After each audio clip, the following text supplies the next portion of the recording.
We also work on strengthening the customer experience end-to-end to ensure that we remain the preferred home broadband provider for our customers. Fintech, accelerating the formation that we seek, which is a key pillar of our Vision 2025 strategy. Our mobile money business is currently doing quite well, contributing now 29% to our total service revenue. We have over 11 million customers who are now part of the mobile money ecosystem on Momo, and we have also continue to see a strong growth in our merchant growth as well as transactions. Uganda is still largely a cash-based economy, but we know now with the global shift to cashless payments, there is a massive opportunity for us to be able to scale our mobile money business as well as our cashless payments business. We have been able to grow our merchant numbers threefold to 173K over the period, supported by an attractive merchant proposition. And for our agents, the numbers remain at about 166K, which is very much in line with our agent consolidation strategy to ensure more profitable businesses for stakeholders.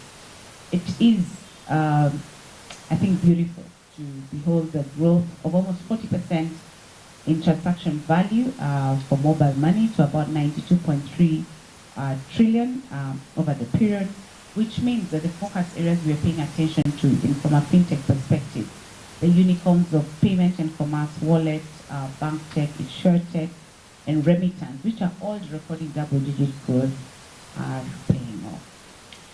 We also won quite a number of awards and certifications, which is a testament that also external stakeholders are also appreciating and recognizing the work that has been done. Monza and his team, in spite of limited spectrum challenges that we have, which we are working to resolve, in the second time in a row, achieved the best network performance score in Uganda from an assessment conducted by Road and Shores. And this was further cemented by the UCLA recognition as a mobile operator with the fastest internet speed. For our financial reporting and governance, we were pleased to win financial reporting awards in the consumer category from the ICPA Uganda Charter. We also won a couple of awards from the Digital Impact Awards based on the work that we've done on the digital and financial inclusion front. And lastly, with compliance being at the core of our operations, MTN Uganda was granted the prestigious Authorized Economic Operator status by the Uganda Revenue Authority, a recognition granted to a select group of partners as a result of a demonstrable track record of transparency and compliance. We are pleased with this achievement, which underlies the integrity and execution of our tax management principles. On the cybersecurity side, which I called out earlier, is a key area of focus for us. We were awarded an ISO certification in information security management systems, a testament to our commitment to ensuring the safety of our customers' information. I now hand over to Andrew to quickly walk us through the numbers. Thank you.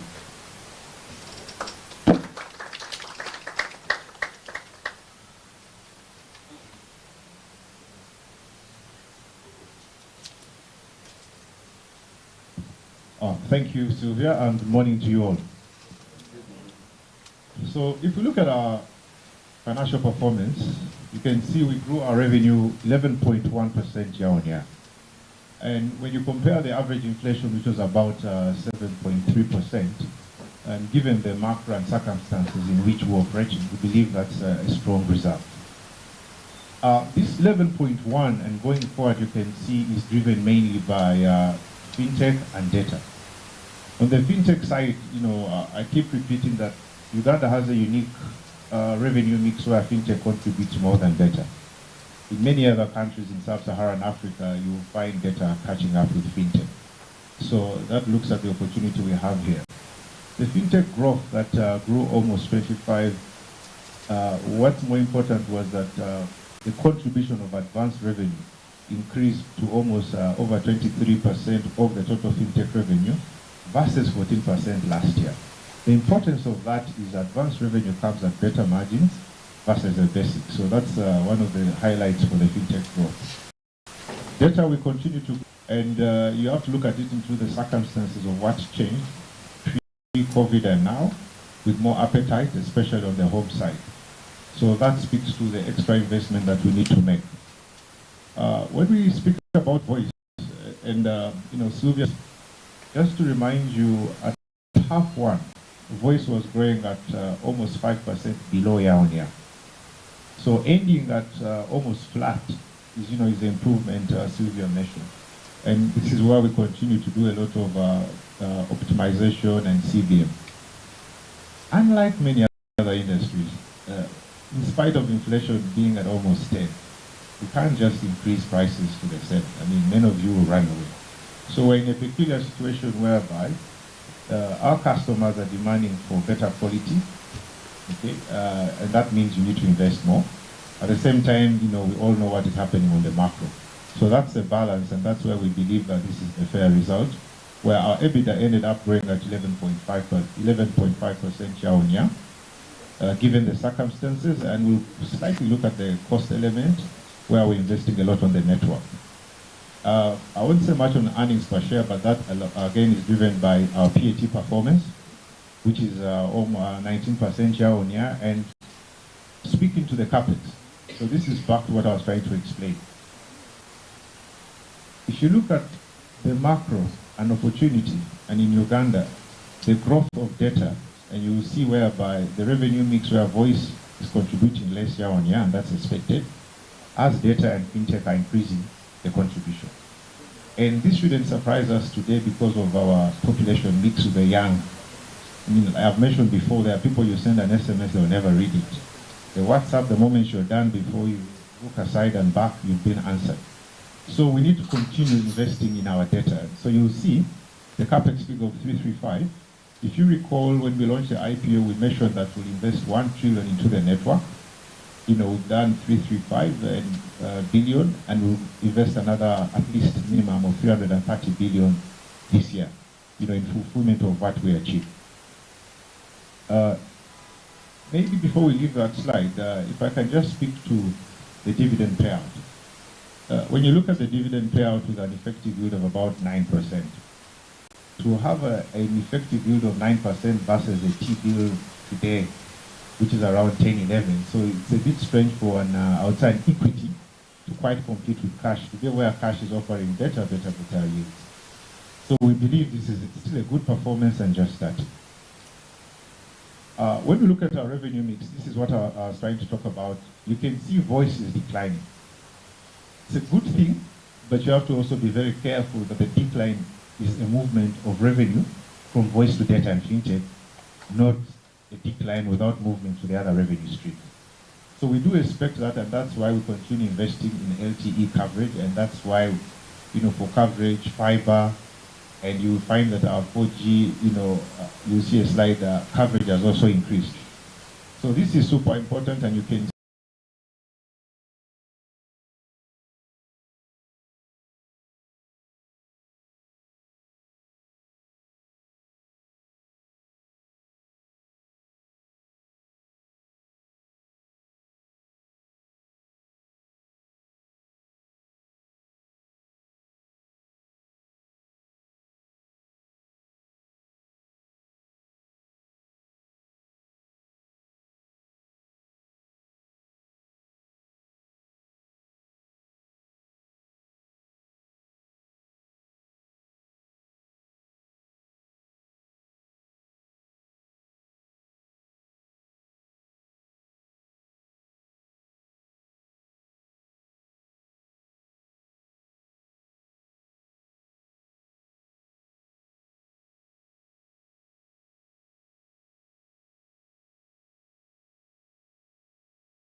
4G and fiber to improve the experiences, and now going also countrywide. So thanks for that. I'll now hand over to Sylvia to summarize on what we see ahead.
Growth in our core revenue areas. Where do we accelerate in opportunities like fintech and data? Where do we invest in for growth in areas like enterprise, the home, as well as doing digital services? And then where do we also then focus on the platforms that then can be able to help us to scale, to be able to create that network effect that is critical in driving the Ambition 2025. So our guidance is, as had been, is it there? Oh, we left it out. Okay. So, I think let me, do you have it?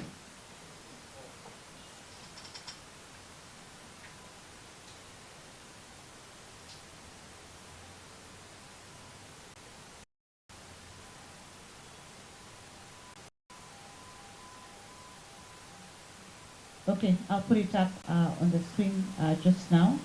But I think the commitment that we have given is with regards to service revenue growth, I think in the low teens.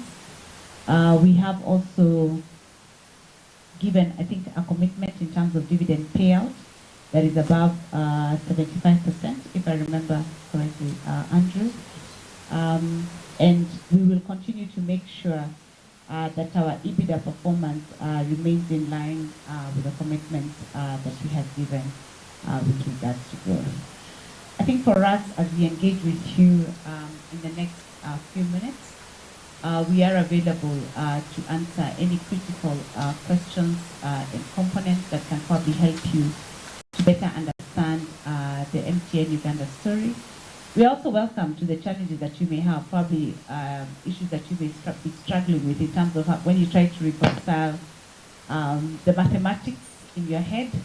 And I hope by that then, I think we should continue to see a continuous engagement. I'm hopeful to continue to see a continuous engagement with our stock, because we do need to continue to invest in the brand and in the product that we have to be able to realize the potential that is in this great nation. Thank you very much, and looking forward to your engagement. And thank you so much, Paul and the USC team, for offering us this platform. Thank you.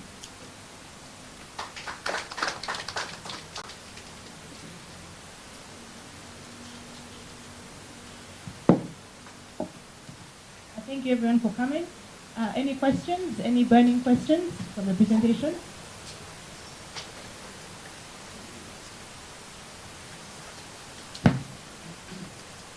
Thank you for the presentation. I have I think it's not a question per se, but maybe just to try and reframe the conversation on the investment that we're making in relation to the technology. I've seen you want to launch 5G. Are we ready for that? When is that going to happen? And also, from a spectrum perspective, I think there was still some conversations ongoing, and maybe you can confirm if you've been productive. Thank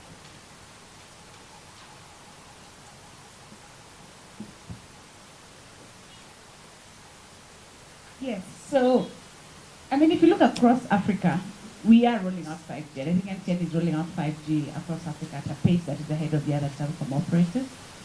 And the reason why we are doing that is because we believe there is potential, a lot of potential for 5G, especially in the space of industrialization and the acceleration of enterprises.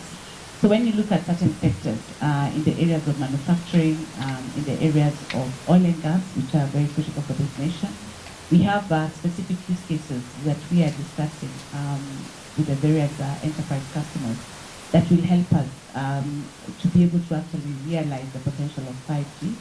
And then also 5G, especially from a home perspective, also presents massive opportunity for scaling and monetization.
If you think of your phone as the car that is on a highway, the more phones we are loading on the network, the more people are driving, right?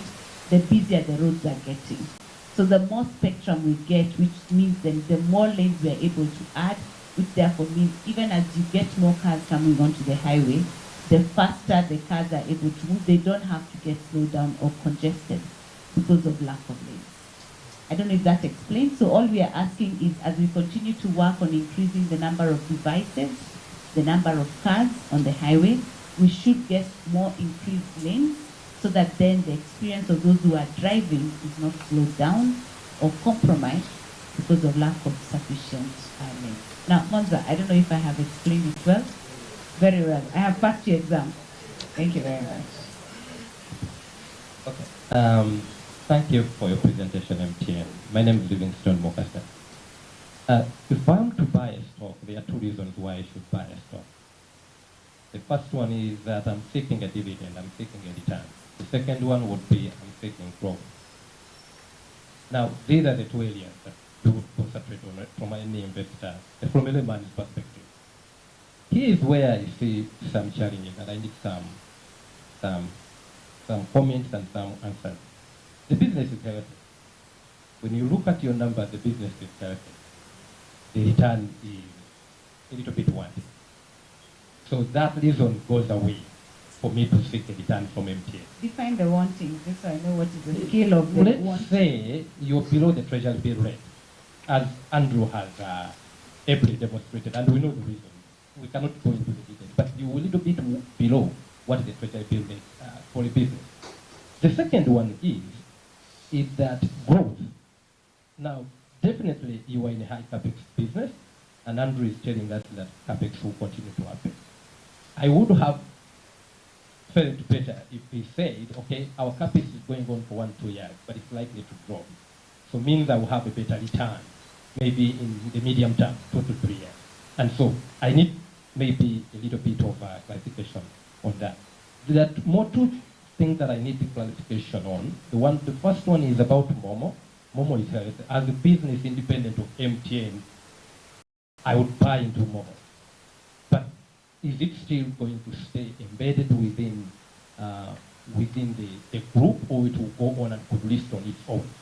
Lastly, I think this is a personal opinion, but I come from the fintech space, and the way we value companies, you can value a company at the future growth rate. And what happens is that the company needs to grow into that valuation. So at listing, I think there was a trouble. MTN was valued at the future growth. So from a performance perspective, you do well, but you are growing into your valuation. At some point, that would happen. I don't know when, but maybe that's a comment. Thank you very much. I think brilliant questions. Do you want to take it? And then I'll add, and then Richard, you can speak to Momo, and then I can speak to how we are doing that for the company. Okay, thanks, Livingstone. So yeah, when we talk about returns, you're right. When you invest in equity or any stock, it's long term. And ordinarily, you would not compare directly your equity versus your financial market, what you call a T-bill. However, yes, like any other investor, I need to make a decision. Am I investing in T-bills today if I have, let us say, 10 million, or am I investing in MTN? Now, if our effective yield is about 9, today, the 182 bill, which is just 6 months, is at 10.5. I still believe for an equity investment for the future, that is still very good so far. Ordinarily, I would agree that, if we're above T-bill rate, then it's good. But it's a journey. Okay, and we'll continue going that journey. I don't want to speak to the future. Probably I would like to answer that same question next time this year. Now, going on to your CapEx investment. So you're right, and maybe we'll clarify. And that's why it was clear for me to say in 2020, we committed to $1 trillion. And over the 3 years, this is almost coming to our 3rd year. And we're committed that in the outer years, after fulfilling our license obligations, our CapEx intensity and, I would say our CapEx investment then will start dropping. And that's the reality. That would mean that in the future, your investment is going to be purely capacity and demand. And that's the issue, is when you're investing into a stock, it's the future. It's like you put money, I don't say you close your eye, and then you say, one day, the beauty is what we're doing in the interim, we're returning back to the investor. So that's why we continue doing that. So I'll hand over to Sylvia or Richard to address the Momo, and then the valuation, if we have to. Thank you, Livingstone, for that question. I think it's a question that has more often come from our investors. But really, to speak to the concern you have about Momo, yes, we are separated, but MTN Uganda remains our parent company. So, but what we need to show is that in the medium term, MTN Momo remains part of MTN's, growth, contributor. And much as we are doing the structural separation as part of the Ambition 2025, we are very cognizant of the fact that our shareholders must continue to benefit, even in our quest to separate the two entities. So we are, at the moment, exploring various options in terms of how do we ensure that the separation happens, but at the same time, our investors continue to benefit from the Momo business. So it is, it's still a process. We can't say it's going to be concluded tomorrow, but it's ongoing. And for this to happen, we have to ensure that the interests of our investors are put into consideration to ensure that that benefit continues to flow through.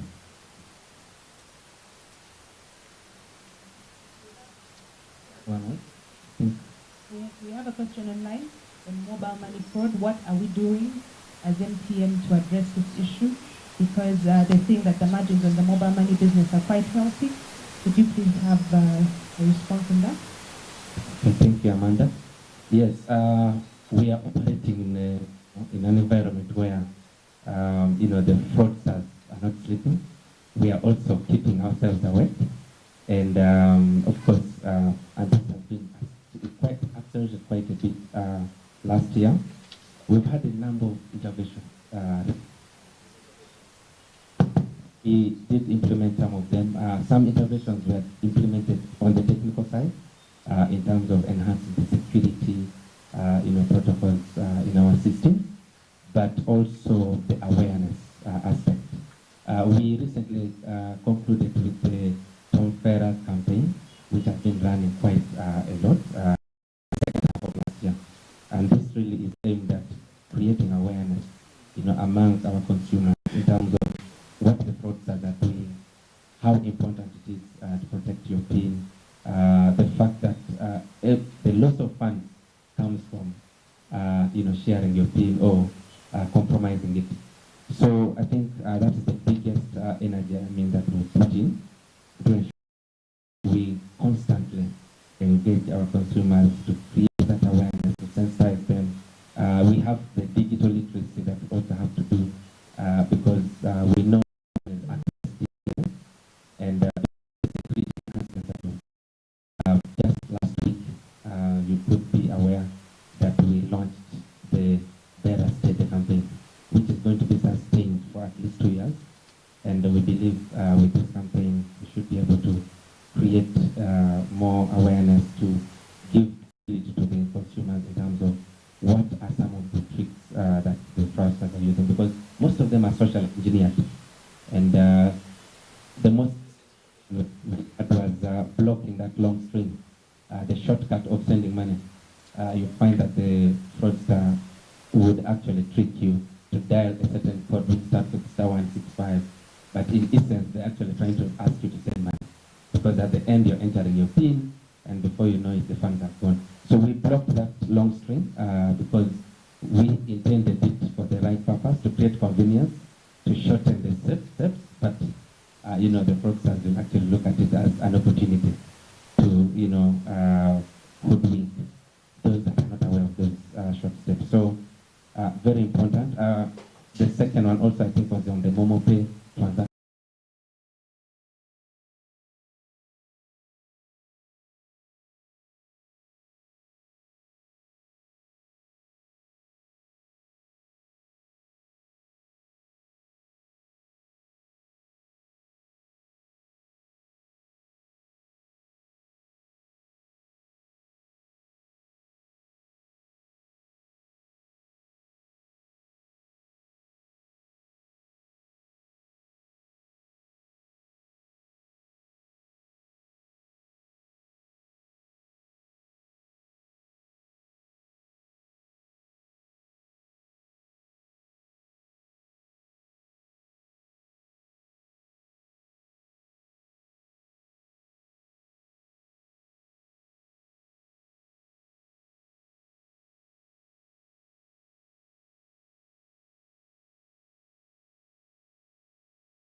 I was actually quite pleased with the fact that we remained resilient on voice.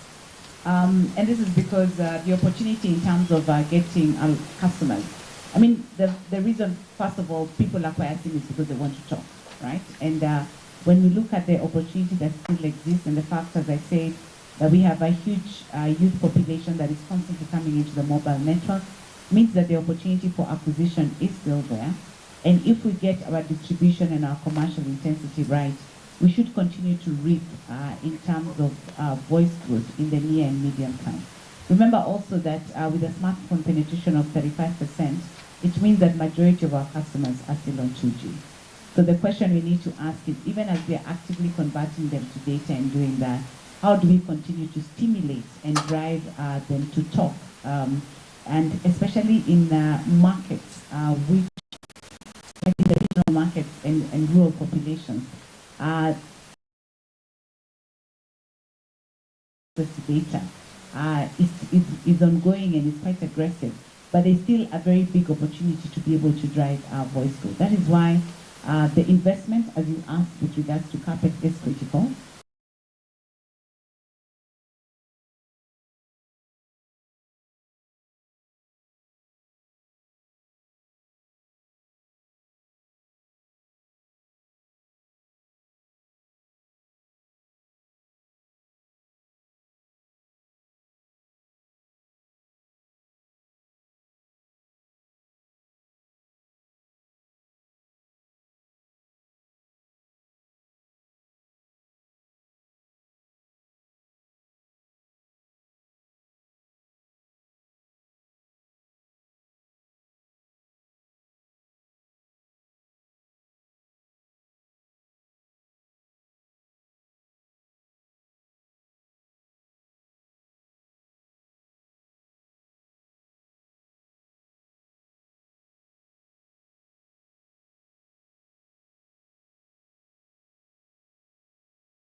Revenues going into the future.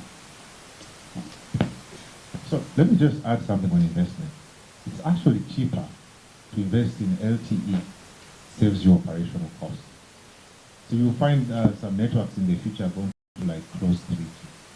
So to serve customers on LTE is way cheaper than on 2G. It's a journey one has to. So it's important. So you get some pain while we are giving you as much as we can, but in the long run, we really have to do it.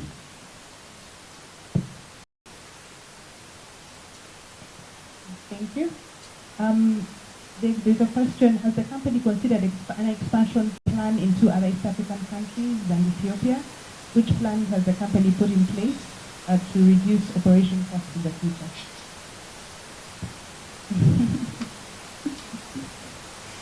I think we're all aware, and it's public, that MTN, I mean, this is a question for group, which I think we can handle, and I even think it was asked during the investor relations call.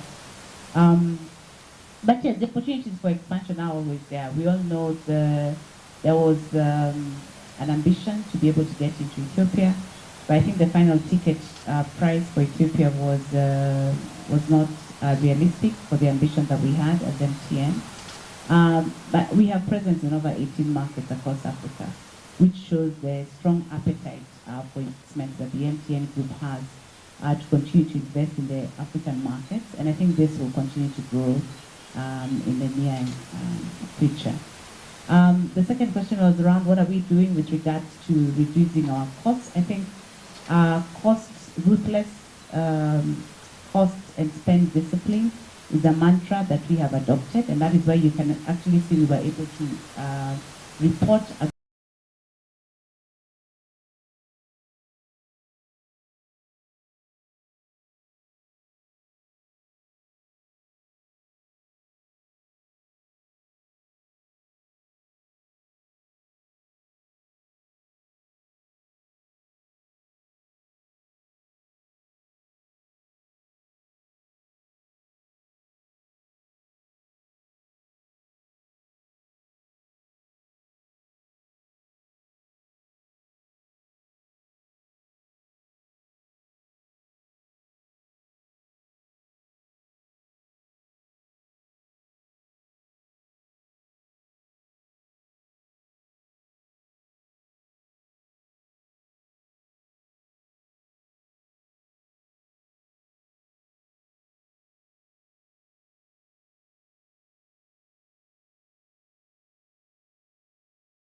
and this back.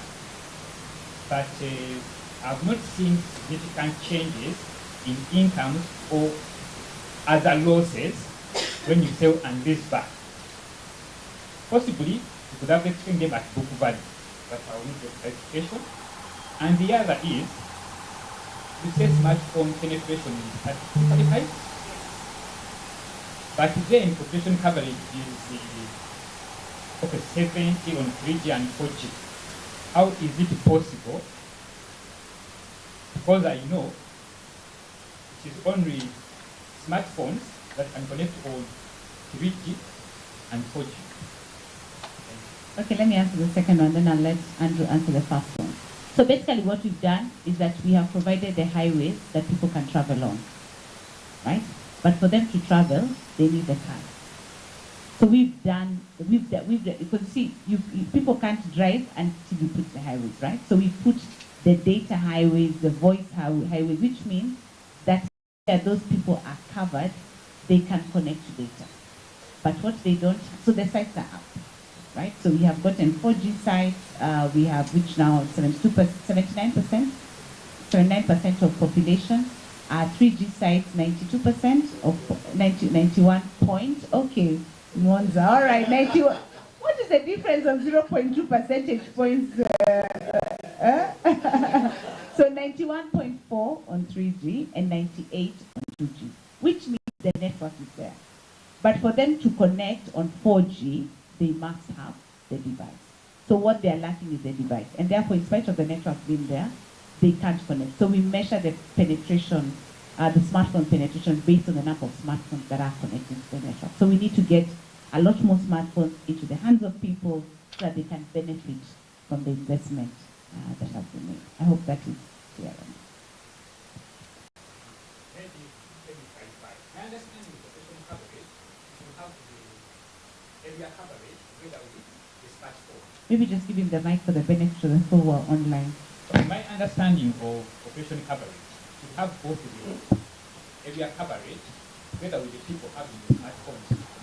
No, the two are separate indices. So population coverage is level of coverage and the number of people who are covered by your mask. And then the smartphone penetration is the number of people who have devices. Because remember, you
before we close the session?